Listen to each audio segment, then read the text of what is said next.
Big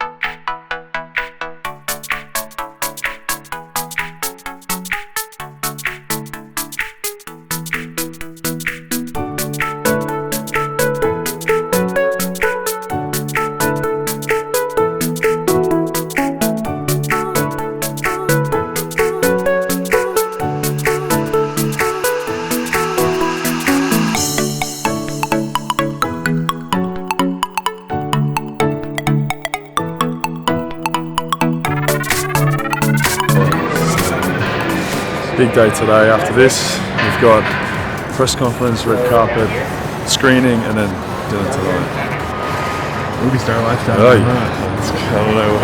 I don't know.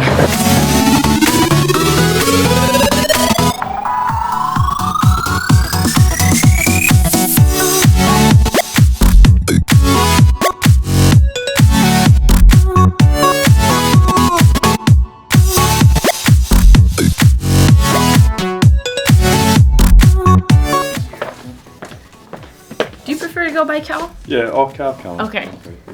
And do you pronounce Calum? Calum. Yeah. Calum. Okay. This is for you or someone you I'm gonna go love. ahead and bring this This is a premier Yep. shirt. Just sit however you'll be during the interview. They are collector's items very quickly. I'll bet. Wonderful. The price has just been escalating throughout the film. Yeah. The whole story. Whoops. I told them yesterday, they said they were... Oh, hey, Ryan, Yeah. did we invite the reviewer? Yes. Haven't gotten a response yet, but we've been sending it out. So no response just yet, but we have been emailing them. Okay. I'm sure they'll come. Yeah. We have a relationship with them. I can email our guy With him? the review. Are you talking about the paper? The Vegas Review Journal. Yeah. Do you have someone? That'd be great. Yeah. I'll reach out right now. They're going to be the first review.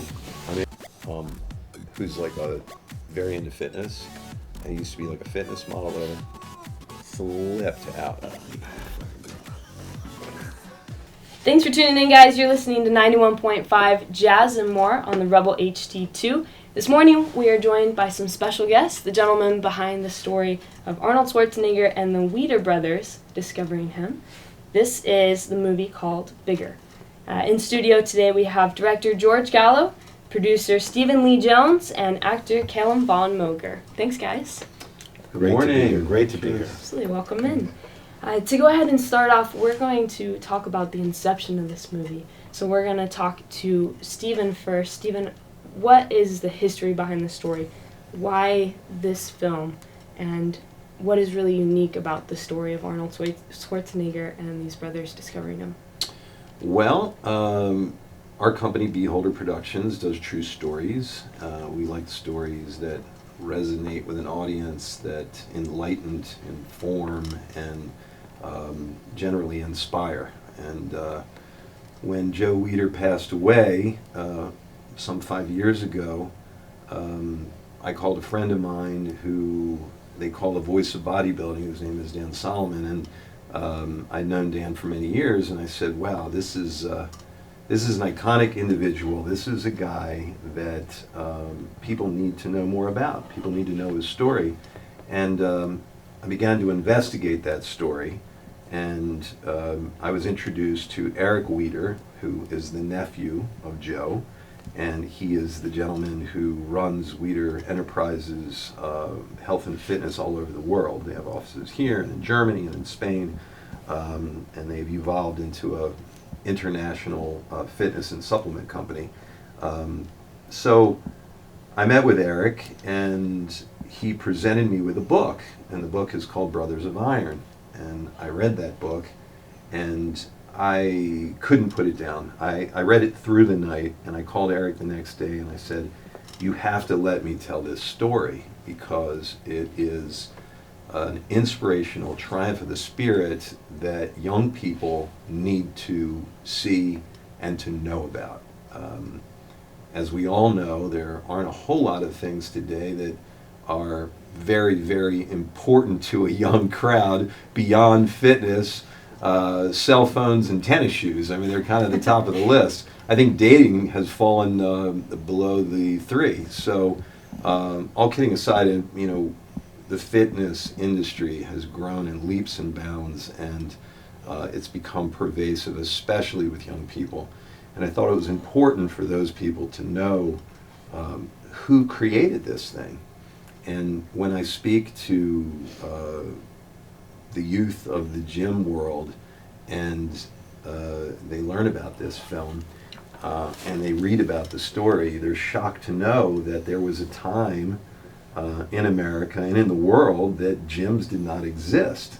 And if it weren't for Joe and Ben Weider, there essentially would probably be no fitness world as we know it. I mean, they literally changed the world. So their impact is not small. It's a major impact on the world. People finding balance in their lives.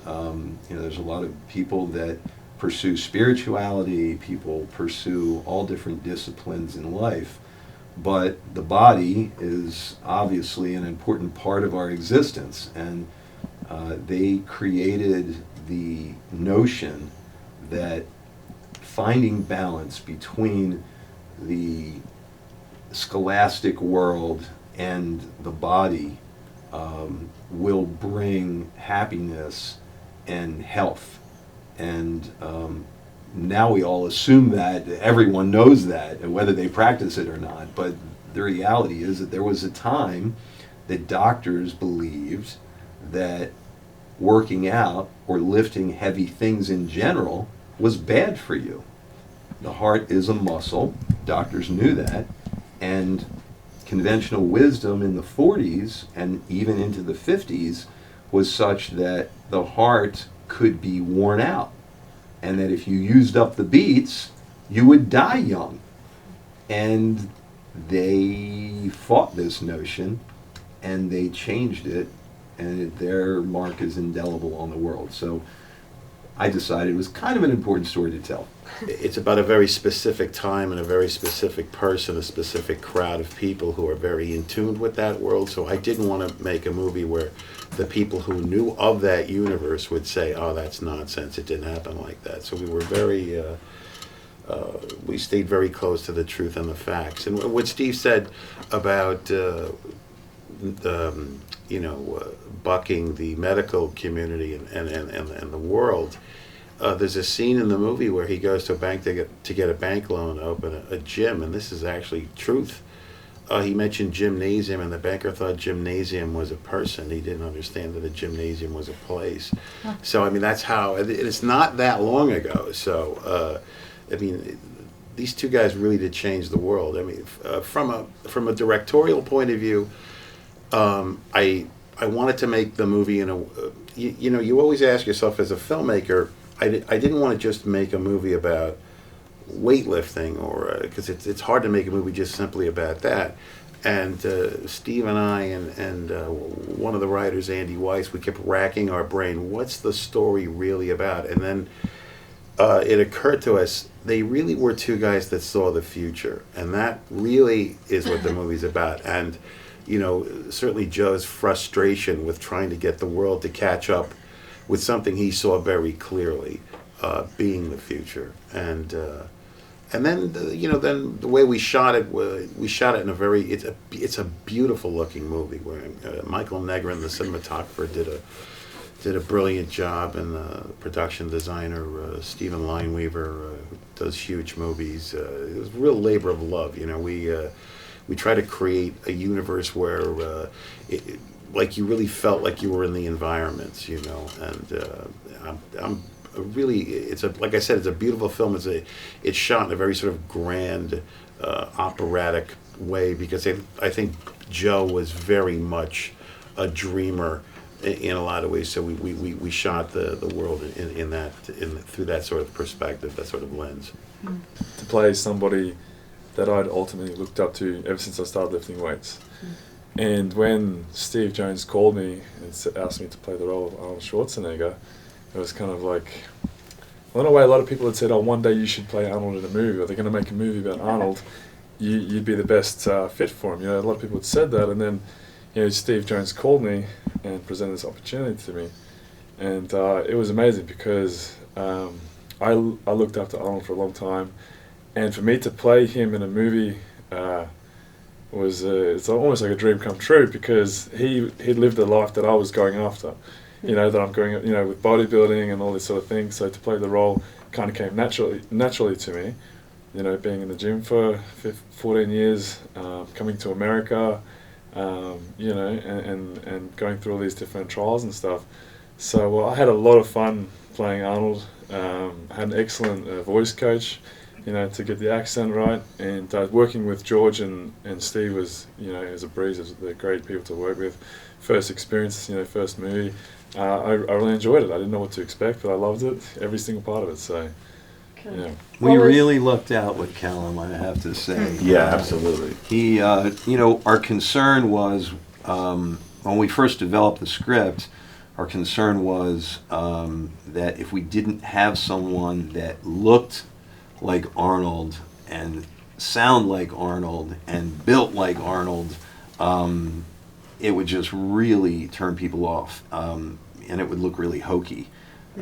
Arnold is wildly famous. I mean, there isn't anybody on the planet, unless you like live under the ground or something, and I mean, that doesn't know who Arnold Schwarzenegger is. And so it was very important for us to find someone that could channel his energy, his playfulness. Yeah, that's the key thing for me. Believe it or not, I know this may even sound foolish.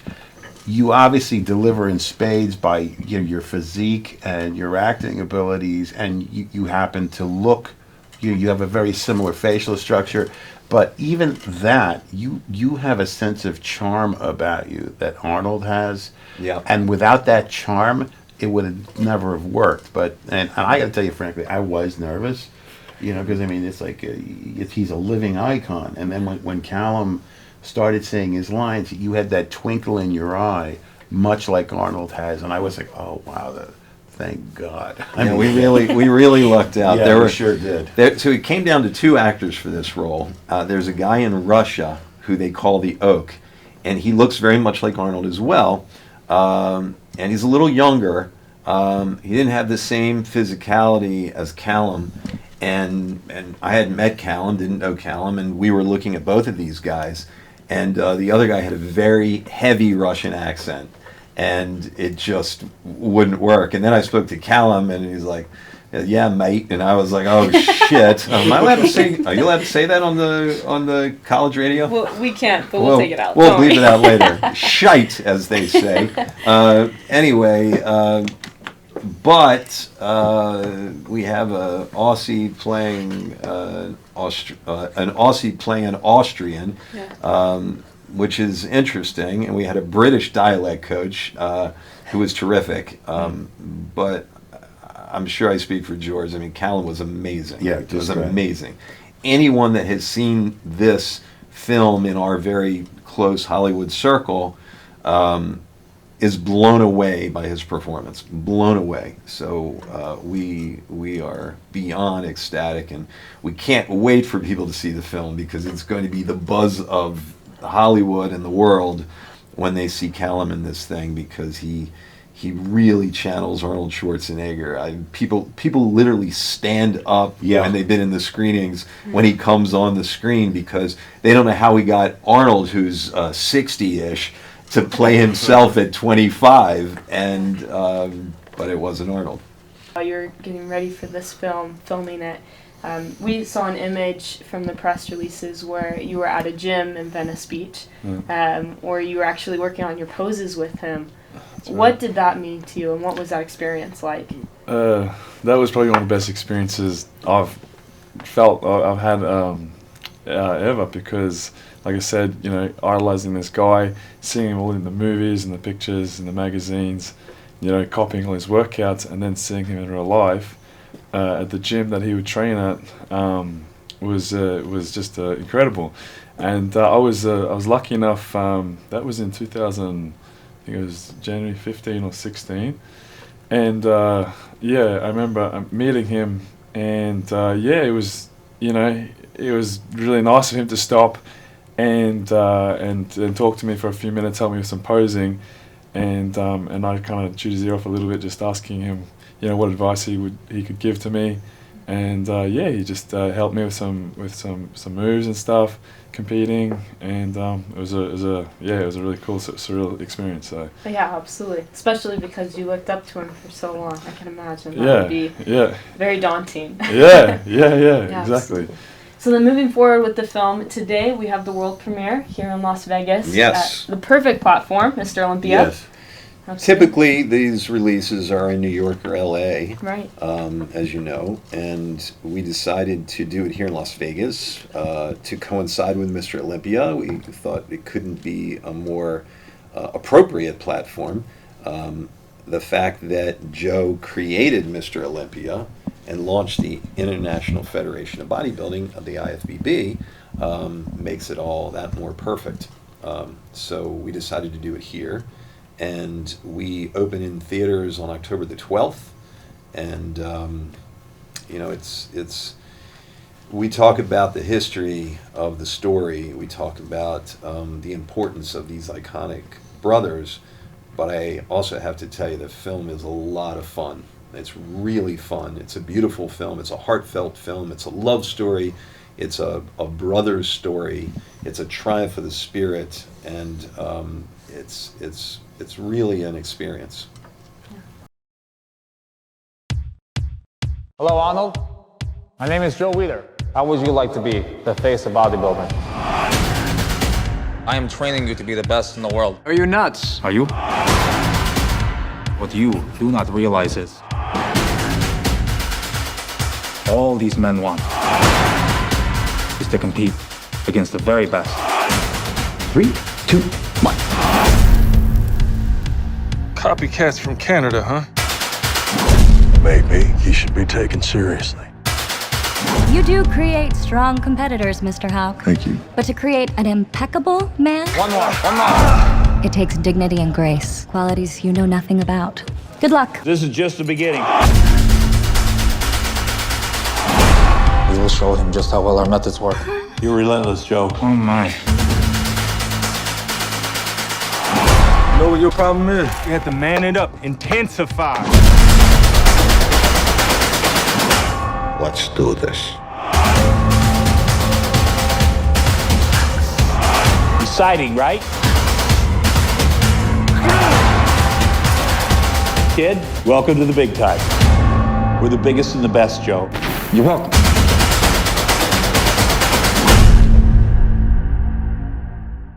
It's good. We just finished the radio interview. Yeah, it's good. 20 minutes. Now, what do we got now? Back to hotel, relax for a little bit, and then Press conference. press conference.